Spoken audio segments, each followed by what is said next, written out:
Di dalam istilah khususnya di tempat di Indonesia ada dua istilah, ada masjid, ada musola.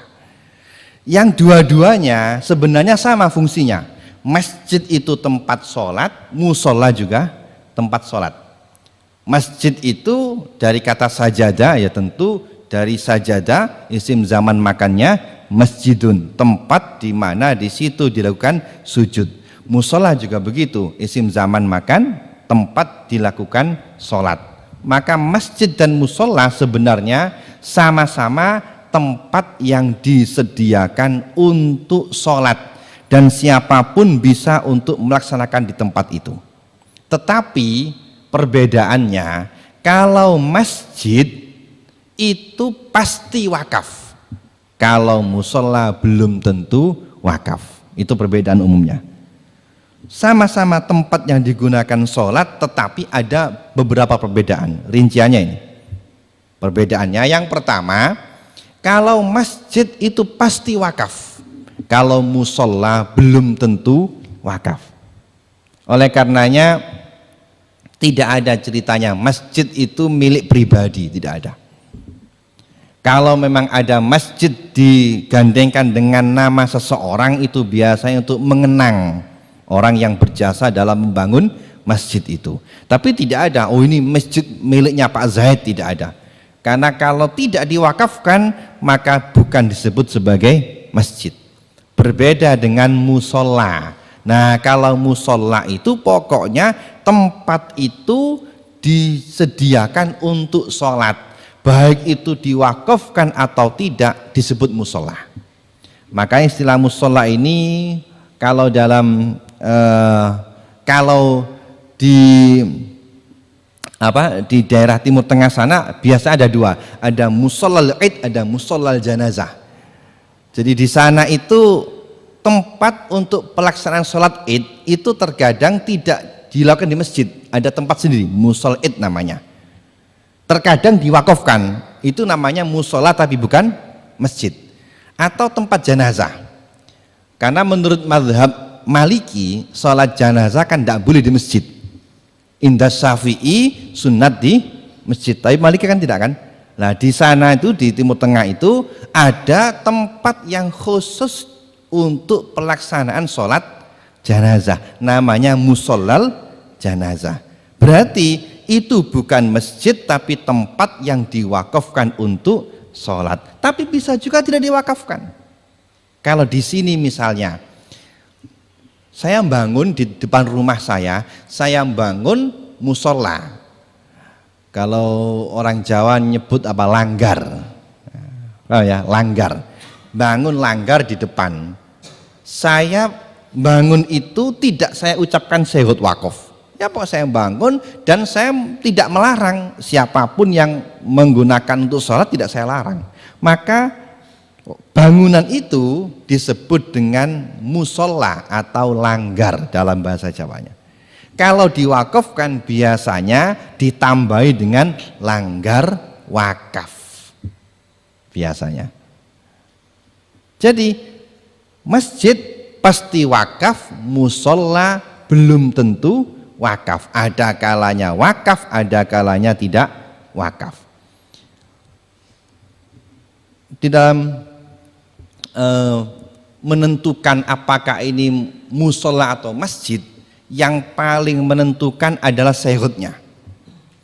Kalau ada orang mengatakan saya wakafkan ini untuk tempat sholat, untuk tempat sholat, maka secara zahir kalimat itu adalah syahud wakaf musola, bukan masjid. Kecuali kalau diniati menjadi masjid. Jadi wakaf musola itu sharih fil waqfiyah tapi kinayah fil masjidiyah. Kalau ada orang mengatakan saya wakafkan ini untuk musola, tempat sholat, sharihun fil waqfiyah tapi kinayah fil masjidiyah. Kalau dia itu tidak diniatkan sebagai masjid maka tidak jadi masjid, namanya musola wakaf atau langgar wakaf. Berbeda dengan masjid. Kalau waqaftu masjidan maka soro masjidan, sorihun fil waqfiyah dan sorih fil masjidiyah. Kenapa? Kalau masjid pasti wakaf, kalau musola belum tentu wakaf, apalagi masjid. Wakaf aja belum tentu, apalagi jadi masjid. Perbedaan yang kedua, kalau masjid itu disunatkan untuk i'tikaf, tapi kalau musola tidak. Jadi kalau masuk ke langgar atau musola sampai niat i'tikaf tidak dapat pahala, tidak sah. Indah Syafi'i, ya, khilafan li ba'dihim. Kenapa? Karena bukan masjid, meskipun itu mahallun yang mu'addalis sholat, meskipun tempat yang disediakan untuk sholat. Kenapa? Karena tidak ada masjidiyahnya, maka tidak boleh untuk i'tikaf. Yang ketiga, masjid itu sunat untuk tahiyatul masjid. Kalau musola tidak ada tahiyatul musola. Dari sini dapat dipahami bahwa sama-sama tempat yang disediakan untuk sholat, masjid itu lebih mulia daripada musola. Dan yang menjadi fardu kifayah syiar itu adalah masjid, bukan musola. Jadi kalau di kampung hanya ada musola, tidak ada masjidnya, belum gugur fardu kifayahnya itu. Nah, yang dimaksud kampung itu ada perbedaan pendapat para ulama. Sebagian ulama mengatakan perkampungan yang harus dibangun masjid adalah perkampungan yang di situ ada 100 rumah menurut ba'dul ulama.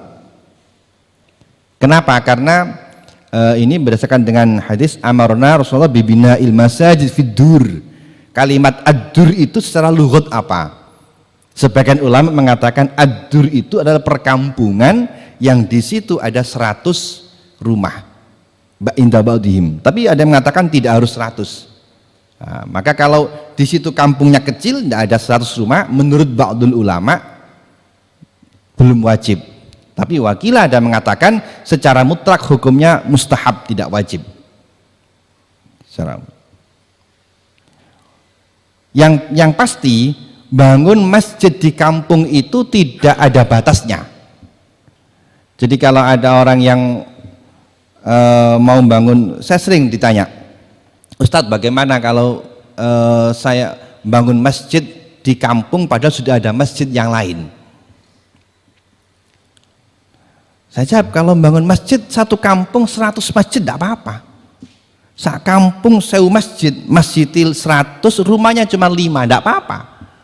Yang tidak boleh itu adalah jumatannya. Kenapa? Karena mereka itu sering anggap masjid itu identik dengan Jumat, padahal tidak. Musola dengan masjid sama-sama tempat yang disediakan untuk sholat dan bisa digunakan untuk sholat Jumat. Bedanya kalau musola tidak boleh tahiyat, lebih ke derajatnya di bawah masjid. Karena kalau masjid sunnat tahiyatul masjid, kalau musola tidak ada tahiyatul musola. Oleh karenanya apabila Jumatan itu dilaksanakan di musola atau bukan di masjid, kemudian ada orang datang pada saat khotib sedang membacakan khutbah, terus dia sholat dengan maksud sholat tahiyatul masjid, dosa, haram. Ini contohnya orang mau bermaksud baik tapi tidak benar. Kenapa? Karena tidak ada ilmunya. Wa kullu man biur ilmin ya'malu a'malu mardudun. Ya, contohnya orang itu maksudnya baik tapi tidak ada ilmunya. Ada lagi yang datang terlambat, khotib sedang Jumat, dia datang ada di belakang di luar masjid, beber sajadah, sholat khusyuk sholatnya, tidak dapat pahala malah dapat dosa. Kenapa? Karena sholat tahiyatul masjid hanya disunnatkan di masjid, bukan lainnya. Musola tidak. Kemudian masjid harus terjaga dari yang berhadas besar, sementara musola tidak. Kenapa? Karena kehormatannya tidak sama dengan masjid. Orang junub berdiam di musola tidak apa-apa, tapi kalau masjid tidak boleh. Masjid, nah ini kalau dalam masalah Jumatan dua-duanya boleh. Jadi orang yang salah paham seolah-olah masjid itu identik dengan Jumat, itu salah paham. Jumatan itu terserah mau di mana, pokoknya jangan di kandang sapi itu aja lah. Di lapangan boleh, di pendopo boleh. Yang penting dalam satu perkampungan, bukan di luar perkampungan. Jadi dalam perkampungan bisa di langgar, bisa di musola, bisa di rumah, pokoknya dalam perkampungan. Tidak harus di masjid. Oleh karenanya membangun masjid berarti tidak harus digunakan sebagai tempat Jumat. Hanya saja masjid yang digunakan sebagai tempat pelaksanaan sholat Jumat disebut dengan masjid jami'. Dan satu perkampungan menurut pendapat dalam mazhab Syafi'i tidak boleh ada pelaksanaan sholat Jumat lebih dari satu, kecuali kalau ada sesuatu yang membolehkannya. Jadi masjid dan musola berkaitan dengan pelaksanaan sholat Jumat tidak ada bedanya, dua-duanya bisa digunakan. Dan oleh karenanya membangun masjid dalam satu perkampungan tidak ada batasnya, minimalnya ada, maksimalnya tidak ada. Tetapi ya tentu harus mempertimbangkan mengenai efisiensinya. Bangun masjid banyak, bangun to'ake tapi nggak digunakan kan tidak boleh. Jadi lebih baik masjid secukupnya, yang penting kegiatannya ramai. Ini hal yang berkaitan dengan hukum membangun masjid. Kemudian tadi masjid itu pasti harus wakaf. Kalau masjid tidak wakaf tidak ada. Beda dengan musola. Kalau musola bisa wakaf, bisa tidak. Tapi kalau masjid pasti wakaf. Jadi tidak ada masjid yang milik pribadi, tidak ada. Jadi kalau musola itu mungkin diwaris, mungkin. Misalnya ada fulan, ada Pak Haji bangun musola di depannya. Tidak diucapkan syahadat wakaf, meninggal ya diwaris. Tapi kalau masjid tidak ada.